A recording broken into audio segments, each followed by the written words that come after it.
네 번째 명제가 뭐냐면 계시는 그 자체로 충분하고 분명하다. 계시라고 하는 것은 하나님께서 우리에게 뭔가를 알려주는 행위입니다. 그러나 그것은 어디서 소문 듣고서 그 소문을 대충 전달해 주는 것이 아니라 하나님의 전능자가, 그리고 무한하신 자가, 전지하신 자가 자기에 대한 충분하고 완벽한 지혜와 지식을 파악하고 그것을 우리들에게 딱 필요한 만큼 필요한 형태로 주는 하나님의 적극적인 행위입니다. 인간의 눈으로 보면 그것은 자연 질서를 깨트리고 들어오는 것입니다. 인간의 눈으로 보면 그것은 하나님이 자연 법칙을 정지시키고 들어오는 겁니다.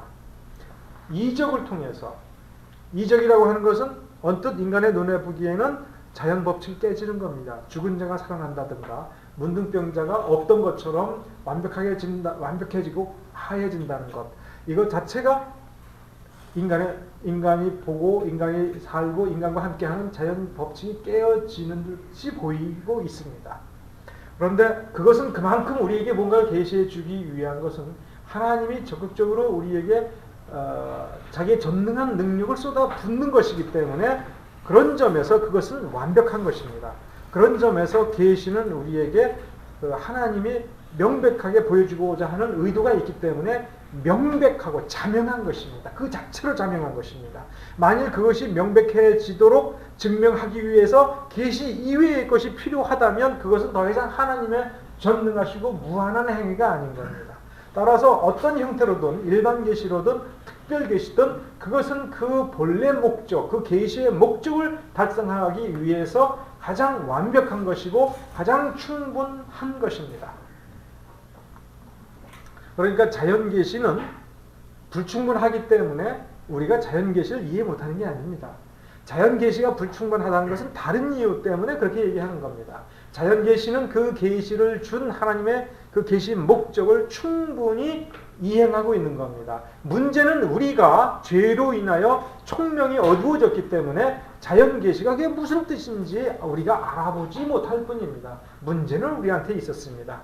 그러나 일반 계시가 불충분하다라고 하는 것이 맞는 표현일 수가 있는데 이것은 어느 경우냐면 특별 계시에 비교해서 일반 계시는 바로 구속의 메시지를 담고 있지 않습니다. 또 서로 구속의 메시지의 배경을 형성한다 할지라도 그것은 구속의 메시지를 충분하게 전달해 주지 못하고 있다는 점에서 우리는 유일한 구속자 그리스도에 관한 구체적인 정보를 그 일반 계시를 통해서 입수할 수 없다는 점에서 불충분한 것입니다. 그러나 일반 계시는 구속자에 관한 구체적이고 충분한 정보를 주고자 하는 목적으로 주신 계시가 아니라는 점을 이해할 필요가 있습니다. 또 일반 계시 단독만으로는 그 인간을, 그 계시를 발견하고 보는 인간을 내적으로 질적으로 변화시켜서 구원에 이르도록 해주지 못한다는 점에서 불충분합니다. 또 인간의 부패와 왜곡으로 인해서 그 계시가 불완전하고 부족하게 파악이 된다는 점에서 불충분합니다. 아까 처음에 얘기한 것이 이 비슷한 내용입니다.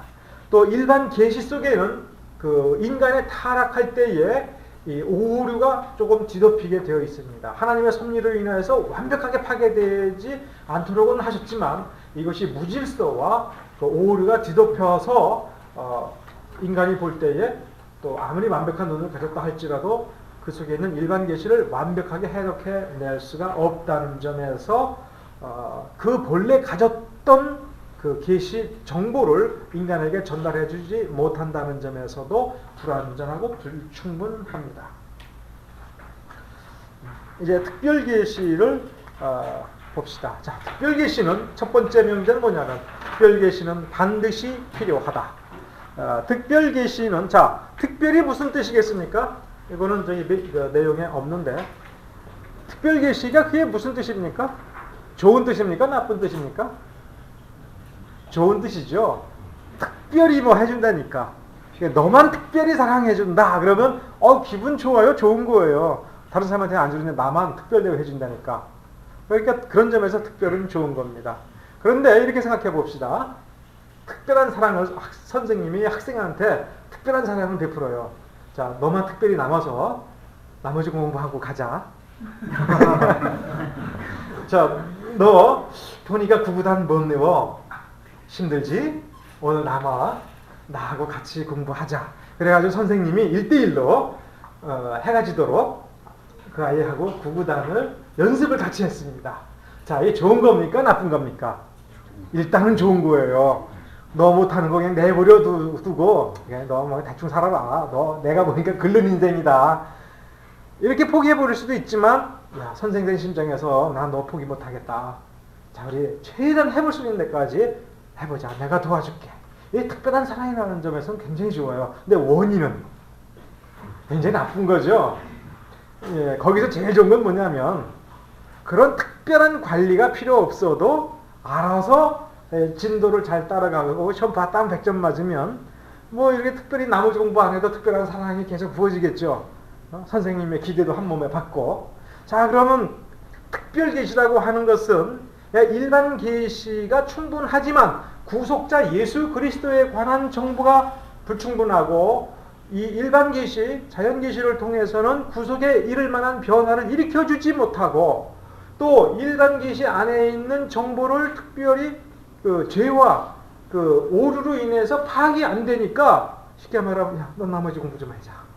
그래서 이 계시의 근본 핵심인 예수 그리스도를 딱 제시하고 그래서 예수 그리스도가 어떤 분이며 그분의 사역의 원리를 가지고 나머지 공부를 쫙 한다는 것이 이게 특별 계시인 겁니다. 그러니까 이 특별한 사랑을 입은 것에 대해서 우리는 다른 어떤 자연 만물보다도 더 깊은 감사를 드려야 되겠죠.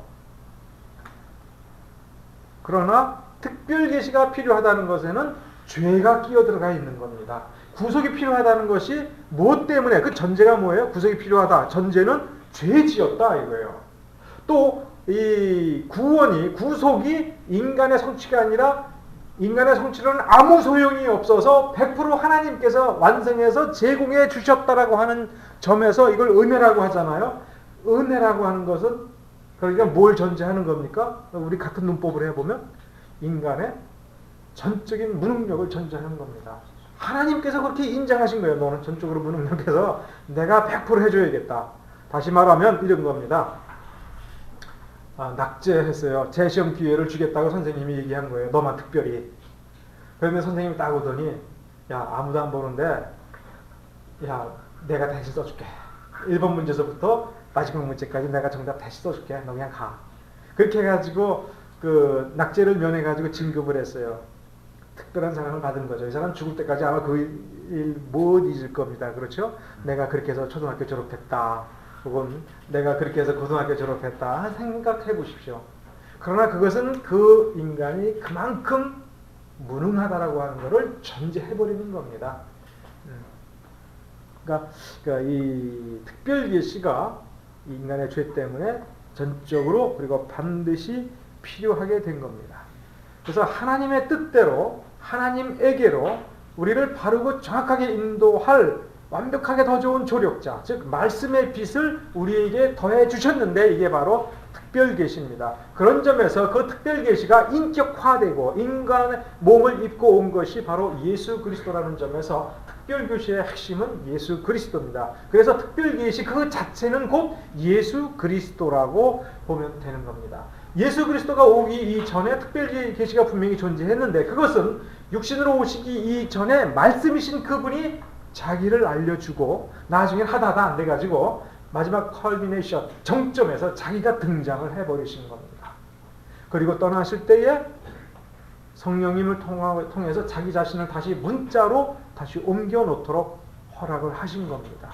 인간이 그만큼 무능해서 이렇게 66권 성경으로 만들어주고 이것이 오염되지 않도록 지켜주지 않으면 하나님의 말씀을 찾을 수도 없기 때문에 눈으로 좀 보고 날마다 묵상하고 읽고 깨우쳐라 라고 주신 것입니다.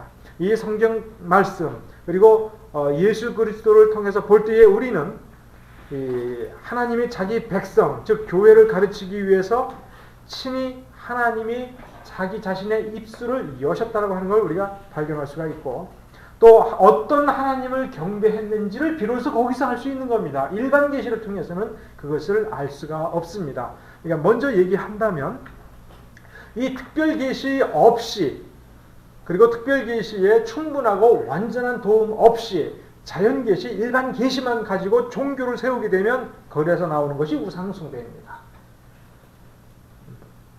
이스라엘 백성 보십시오. 특별 계시를 주었음에도 불구하고 그들이 계속해서 그 특별 계시 속에서 하나님을 바라보지 않고 딴 데 눈 돌렸을 때는 그 즉시 우상 숭배가 나타나는 겁니다. 그 특별 계시의 양이 조금씩 더해질수록 어떻게 되는 거냐면 점점 더 고등한 우상 숭배가 나타납니다. 이 특별 계시가 조금도 주어지지 않고 아주 극소량의 일반 계시만 가지고, 자연 계시만 가지고 종교를 만들게 되면 원시적인 형태의, 미신적인 형태의 우상 숭배가 나옵니다. 일반 계시의 양이라도 풍부해지면 거기서 조금 더 발달을 하고, 특별 계시가 일부라도 들어가게 되면 더 세련되게 기독교와 유사한 쪽으로 접근해 들어가게 됩니다. 그러므로 모든 자연 종교의 최고봉은 불교라고 하는 것을 여러분 염두에 두셔야 할 필요가 있습니다. 그러니까 특별 계시 속에는 어떤 하나님을 경배해야 될 것인가 뿐만 아니라 왜, 그 다음에 어떻게 경배해야 될 것인가에 관한 충분한 내용이 있습니다. 그러므로 기독교가 성경적 종교가 되기 위해서는 오직 성경에서 가르치는 순정한 예배를 회복해야 될 필요가 있는 겁니다. 이 순정한 예배에는 쌓아나가고 만들어 나가는 것이 아니라 과거 말씀 속에 있는 것으로 계속해서 되돌아가는 겁니다. 인간의 본성상 자꾸 이 자연적 부패된 성향이 있기 때문에 이 우상숭배 쪽으로, 즉 치장하고 더 인간이 보기에 아름답고 위엄이 있고 멋져 보이고, 그래서 인간을 더 흡족하게 해줄 수 있는, 그래서 동료, 불신앙자인 인간들이 보기에도 그럴싸한 쪽으로 자꾸 만들어 나가려고 하는 속성이 있습니다.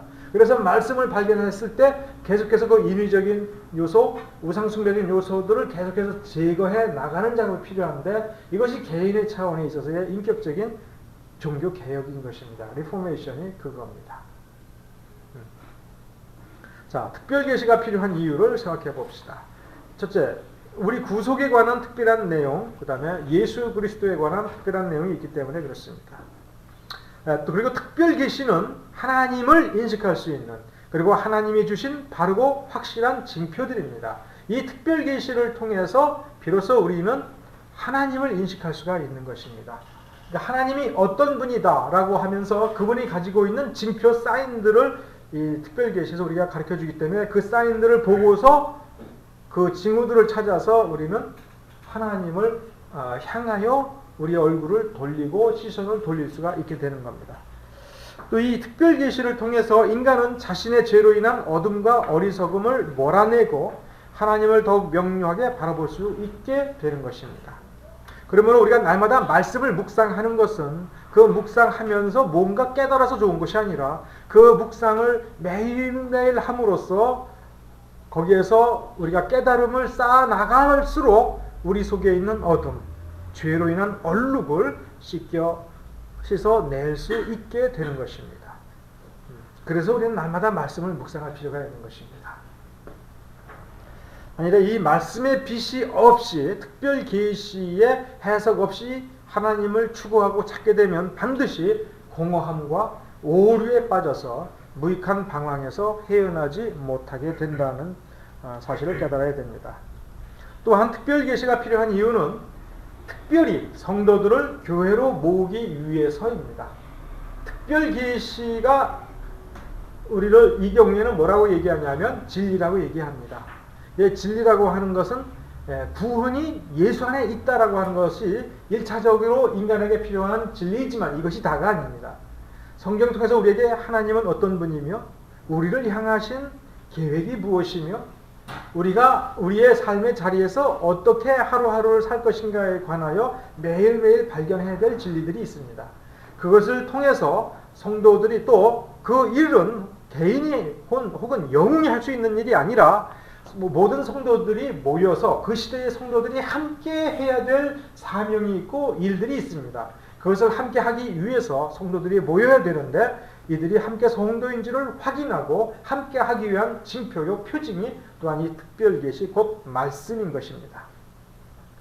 그리고 이 하나님의 택하신 자들이 서로 좀 더 가깝게 그리고 좀 더 친밀하게 모여서 정말로 더 온전한 예배를 드릴 수 있도록 하기 위해서도 이 특별계시가 필요한 것입니다. 그러므로 기독교는 곧 말씀의 종교인 것입니다. 그러므로 말씀 때문에 모이고 말씀을 위해서 모이고 말씀을 들으면서 모이는 것입니다. 그리고 헤어져서는 그 말씀을 자기의 삶 속에서 실천하고 다른 사람에게 그 말씀을 가르쳐 주는 것입니다. 계속해서 교회에 와서 충전해서 밖에 가서 발산하고 이렇게 하는 것입니다. 그러므로 기독교적 신앙을 아무리 잘 안다 할지라도 근본적으로 교회를 부정하게 되면 사실 그는 참다운 신자라고 할 수가 없습니다. 그는 하나님을 잘 아는 것 같아도 하나님을 온전히 전혀 모르는 사람이나 마찬가지인 셈입니다. 하나님은 한 개인을 원자적으로만 다루시지 않습니다. 한 개인을 친히 다루시지만 그들을 그리스도, 머리된 그리스도와 연합한 몸 전체로서 다스리기 때문에 그렇습니다. 그러므로 성도들은 어느 곳에 어느 지역에 새로 가게 되면 가장 1차적인 관심사가 여기에서 정말로 하나님이 기뻐하는 교회가 어디입니까? 하나님의 살아계신 참된 성도들이 어디에 모여있나? 그리고 그 회중이 2-3개 이상이면 내가 그중 어디에 가는 것이 가장 합당한가? 그래서 내가 온 마음과 온 정성과 온 양심을 다해서 가장 기쁘고 충만하게 참여할 수 있는 회중이 무엇인가? 만일에 없으면 만들어내죠. 이게 성도의 책무인 것입니다. 그래서 성도들이 지나가는 곳에는 항상 뭐가 생겨나야 돼요? 교회의 씨가 뿌려져야 하는 것입니다. 그래서 나중에 보면 2-3명이었던 것이 점점 교회가 되는 겁니다. 그래서 가장 온전한 의미로 교회를 낳도록 해야 되는 겁니다. 물론 성도가 교회가 교회를 낳을 때도 역시 성도들이 세상에 돌아다니면서 말씀을 뿌리고 그 말씀을 받아들인 자가 또 모이고 그래서 너무 크지 않도록 그래서 우리 침례교 선조들의 훌륭한 점은 그 신앙고백서에 교훈 중에 그게 있어요. 성도 개개인이 충분히 다 알 수 없을 정도로 교회가 크지 않도록 주의한다. 전도하지 말라는 얘기가 아니라 너무 크면 나누라 이거예요. 거대 교회, 대교회 우리 다녀보면 알죠. 자기 개인이 그냥 파묻혀버려요. 조용히 잠적한 상태로 잠수함 타듯이 신앙생활 하고 싶으면 할 수가 있어요. 그래서 굉장히 편하잖아요. 모두가 다 뻔히 알고 있으면 숨을 수가 없어요. 당장 안 나타나면 왜 안 나타나니? 지금 이 일 뻔히 알잖아. 와서 좀 도와줘. 아주 귀찮게 해요. 그러나 큰 교회는 그런 귀찮음을 피할 수가 있어요. 그러나 우리 침례교 선조의 정신에는 그렇게 개인이 군중 속에 파묻혀질 정도로 커서는 이게 도움이 안 된다. 나눠라. 근데 나누면 누가 손해입니까? 이 장사꾼들은 손해예요. 사꾼 목자들은 나누면 손해예요. 헌금이 줄잖아. 2,000명, 3,000명 되면 그랜저 탈 수 있는데 늘빛교회 봐요. 혹시 얼마나 고달픕니까? 그렇지만 아마 이 교회에 출석하는 우리 청년부 멤버들은 아마 굉장히 만족할 겁니다. 다른 교회 다니는 것보다. 왜냐하면 이 목사님으로부터 메시지를 정말 나한테 필요한 메시지를 준비해 줄 수 있거든요. 나를 알거든요. 언제든지 면담할 수 있거든요. 예약 같은 거 크게 필요 없어요. 전화하면 지금 스케줄이 꽉 찼으니까 다음 주에 만납시다. 이런 일이 없잖아요. 1,000명만 돼봐요. 다른 교회. 예약해야 돼요. 그래서 시간 못 잡아가지고 목사님 월요일부터 목요일까지는 어디 스케줄이 있다고 그러고 그러면 이제 금, 토, 일 중에 그거 순번 매겨가지고 접수 순서대로 자기 차례 돌아와야 되는 거 아닙니까? 신앙의 훈련? 별로 없지 않습니까? 대중집회 정도만 있지. 늘빛교회가 얼마나 이 복된 교회인지 제가 늘 감사드립니다.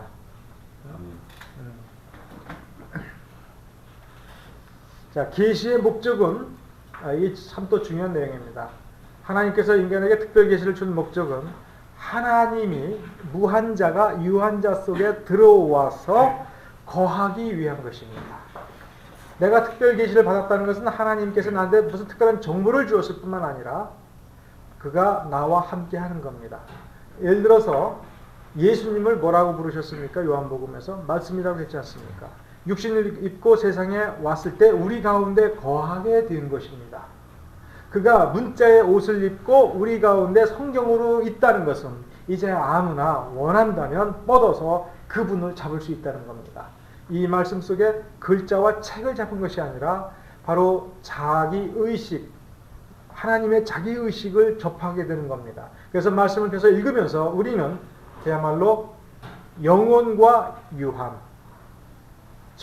하나님 나라와 세상이라고 하는 간극을 뛰어넘어서 나의 의식 속에 하나님의 의식과 이렇게 마주치게 되는 겁니다. 그러므로 특별 계시의 목적은 하나님이 다시 그 피조물 속에 들어와서 거하는 것입니다. 또한 세상에서라고 분명히 얘기하고 있습니다. 세상은 어떤 곳입니까? 죄가 있는 것입니다. 죄는 어디에 있지를 못합니까? 하나님의 거룩의 존전 앞에서는 죄는 존재할 수가 없습니다. 죄악으로 가득 찬 세상 속에 하나님이 다시 들어오는 수단이 특별 계시인 것입니다. 또한 이 죄악된 세상 속에서 죄악과 부패 밖에 안 나오는 이 세상에서 무엇이든 만들어 놓은 다음에 조금 있다 보면 부패해버리는, 무쇠마저도 녹이 들어서 썩어져 버리는 이 세상 속에, 끓여놓은 물마저도 조금 지나고 나서 보면 썩은 물이 되어버리는 이 세상 속에 하나님의 영광이 임하고 나타나기 위해서 계시를 준 겁니다. 계시 그 자체가 하나님의 영광인 것입니다. 우리가 여전히 죄악된 육신 그대로임에도 불구하고 우리는 하나님의 영광을 흠모하고 하나님의 나라를 향하여 가겠다라고 해서 내 발걸음과 내 삶의 여정을 이쪽 길로 오지 않습니까? 내가 세상에서 다른 일을 얼마든지 할 수 있지만 다 포기하고 신학을 하고 한다는 것 자체가 사실은 하나님의 기적이라 하는 것입니다. 그러므로 우리에게 말씀이 있다는 것, 그게 기적인 겁니다. 그런데 이 기적이 어떤 기적입니까? 말씀이 우리한테 늘 함께 하죠.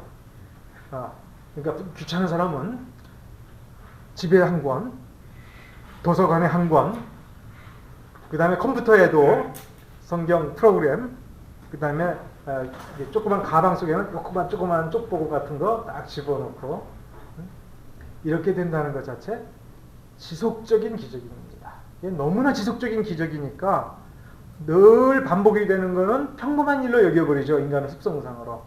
우리에게 지속적인 기적은 기적이 아닌 것처럼 느껴지는데, 그래서 갑자기 어디서 돈이 뚝 떨어진다거나 이런 것만 기적으로 여겨지는데, 진짜 기적은 죄악된 세상에 하나님께서 말씀으로 함께 해주신다고 하는 것, 그리고 우리는 지속적으로 그 말씀을 가지고 있다는 것, 이것이 정말로 지속적인 기적인 것입니다.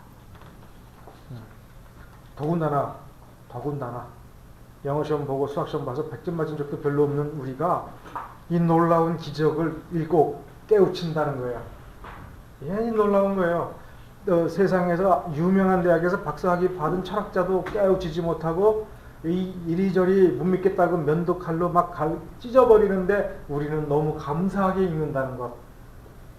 이게 진짜 위대한 기적인 겁니다.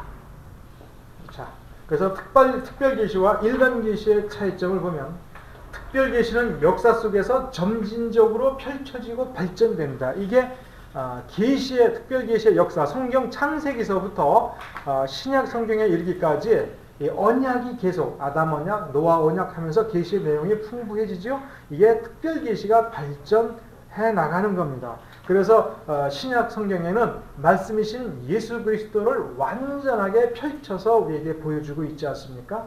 일반 계시와 특별 계시의 다른 점입니다. 일반 계시는 창조 당시에 창조 자체 속에 그 계시를 담아주는 것이기 때문에 창조 한 번의 그 순간적인 사역을 통해서 완성되는 겁니다. 그 새로운 우주가 창조되고 있다. 우리는 그 증거를 아직 발견하지 못했어요. 그러니까 우리가 한번 창조된 세상에서 그냥 살고 있지 않습니까? 그런 점에서 일반 계시는 완성되고 끝난 겁니다. 특별 계시는 창세기 1장서부터 신약 성경 66권에 이르기까지 지속이 되고 그래서 완결되었죠, 성경으로. 물론 그것의 주관적 측면에서 계속해서 그 성경을 읽고 예수를 발견하고 예수와 더불어 사는 우리가 존재하는 한 그런 의미에서 특별 계시는 연장되고 있다. 그리고 더 풍성해지고 있다. 왜냐하면 이제 세월이 흘러갈수록, 역사가 흘러갈수록 그 예정된 성도들이 점점 더 나타나서 그리스도의 몸된 교회에 실제적으로 계속 참여하죠. 그래서 그 교회가 더 발전되고 더 풍성한 모습을 더 갖추어 나가지 않습니까? 그러면서 신학도 더 완성되어 가고 그런 점에서 특별계시는 점점 더 실현되어 가고 있는 것이죠. 또한 이 특별계시는 말씀과 교리에만 머물러 있지 않고 그것을 핵으로 해서 사실과 행동이 거기에 포함이 됩니다. 그러니까 특별계시를 발견했을 때 개인으로서는 회개의 행동, 회개의 역사가 나타나고 교회를 세우고 개척하고 하는 일들이 연이어 벌어지죠. 이런 행동, 삶 이런 데까지 연결되는 것이 특별계시의 일반계시와 다른 점입니다. 세 번째는 특별계시는 구속, 즉 구원론적이라 하는 것입니다. 일반계시는 구원론적이지 않습니다. 그러니까 특별계시의 방법은 신현, 예언, 이적이 있습니다. 자, 신현은 낙원에서 하나님은 사람들과 함께 걸으셨고, 그러니까 아담과 하와와 함께 걸으셨고 대화를 나누셨습니다. 아담과 하와가 타락했을 때도 하나님이 낙원에 오셔가지고 아담아 아담아 하고 불렀습니다. 그 얘기는 아담은 하나님 얼굴 보았다는 거죠. 그렇죠? 그렇게 추측할 수밖에 없어요. 아닌다라면 우리 나중에 한번 확인해 봐야겠지만 분명히 대화를 나누시고 불러다가 물어보셨어요. 어떻게 된 일이냐. 그러면서 치마를 그 나뭇잎을 엮어 치마를 만들어줬죠. 가만히 생각해 보세요. 히프 사이즈를 아셨다는 거예요. 그러니까 나뭇잎을 나뭇잎 가죽옷을 그러니까 이게 사이즈를 아시고 딱 맞춰서 해주신 거 아니에요? 그만큼 그러면 자 이게 아담과 하와가 죄는 졌어도 그 이후에 어떤 인간도 누리지 못한 축복을 누린 겁니다. 하나님이 해준 옷을 입었다. 네? 그러니까 저기 한 100만 원짜리 양복 선물 받았다고 해서 사실 아담한테 가서는 자랑할 게 못 돼요. 그래서 참 약이 올라요. 온 인류를 타락시킨 자에게 너무 많은 걸 주신 것 같아. 그죠? 어떤 사람은 그렇게까지 얘기하는 사람이 있습니다. 아담이 구원받았다면 하나님은 결코 정의롭지 않다. 왜냐하면 한 사람을 죽인 것도 아니고 온 인류, 그 다음에 그 무지한 그 불신자들을 지옥에 가게 만든 사람이 누구예요? 아담이지 않습니까? 아담의 책임이 제일 커요. 근데 지옥 간 사람이 정말로 있죠? 그런데 정작 아담은 만일에 예수 믿고 구원받으면 이건 너무한 거 아니냐? 그렇게까지 얘기하는 사람이 있는데 이건 역시 우리에게 확실한 정보를 주지 않았기 때문에 역시 추론만 하는데 내가 보기엔 예수 믿었을 것 같아. 그것은 어떻게 하냐면 자식들이 예배드리더라고요. 그 하나님이 이제 아담 하와를 쫓아낸 뒤에 그들이 자식을 낳았을 때 그 아담과 하와가 없을 때 몰래 나타나셔가지고 니들은 좀 예배 좀 드려라. 누구세요? 말 못 들었니? 내가 하나님이란다. 하나님이 뭐예요?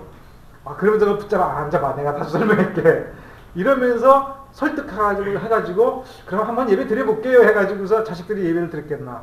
그건 아니란 말이에요. 이게 하나님의 방법이 아니에요. 그러니까 아담과 하와가 자식을 낳고서는 하나님이 이런 분이다. 그분께 이렇게 예배를 드려라.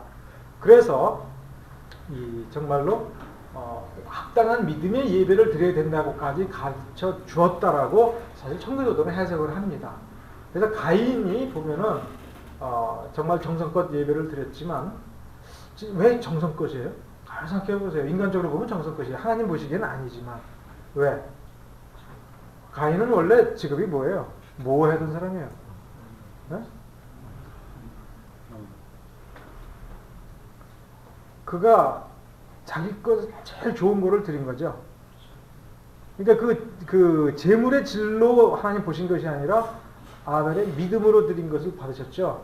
그러면 믿음으로 드려야 되나? 재물이 중요한 것이 아니다. 믿음이 중요한 것이다. 이거 가르쳐 주지 않고서는 모르죠. 그렇게 드렸다고 한다는 점에 있어서는 이 아담이 하나님을 섬겨야 된다라고 하는 것을 인정했고, 그렇다면 추측컨대, 이거 순전히 추측인데 예수 믿지 않았나? 이제 이렇게 추측하는 분들이 있습니다. 그건 순전히 추측이니까 우리가 그것이 옳다 그러다 보다도 참 그럴듯하다고는 생각할 수가 있어요.